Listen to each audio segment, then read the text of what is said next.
संपत्ति भेंट करने से तेरे काम पूरे हो जाएंगे।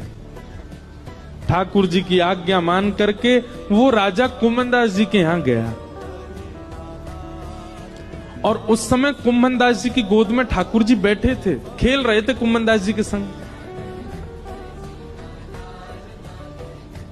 और ठाकुर जी कुम्भनदास जी से कह रहे, कुम्भना।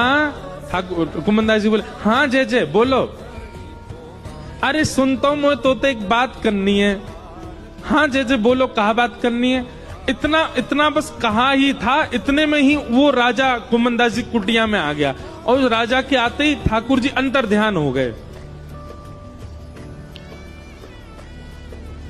सामने बादशाह खड़ा है, घुटनों पर बैठ करके अपनी आधी संपत्ति अर्पित करने को, लेकिन कुम्भनदास जी इधर उधर देख रहे हैं। अब ये तो यहीं बैठे, कछु तो कह रहे, पतो ना बोल के ही ना गए मुंहते।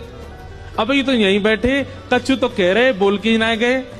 राजा ने चरणों में प्रणाम किया, बोले भगवान आपकी आज्ञा हो तो मैं आपके कुटिया में अपनी सामग्री रखवा दूं, मैं आपको धन संपत्ति कुछ दान करने के लिए आया हूं। भैया ले जाया संपत्ति को, कोई और में बांट दियो, और कोई ना लेवे तो जमुना जी में बहाई दियो। ऐसी संपत्ति को कहा करूं, जाके मेरी कुटिया के द्वार पे आते ही ठाकुर जी भाज गए यहाँ से। ऐसी संपत्ति को मैं कहा करूंगा, जैसे ठाकुर जी छोड़ के चले गए।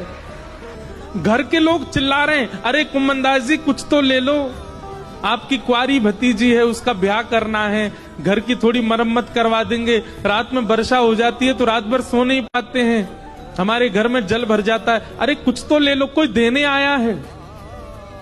कुम्भनदास जी बोले, ऐसी संपत्ति ना लूंगा। जाके द्वार पे आते ही ठाकुर जी भाज गए।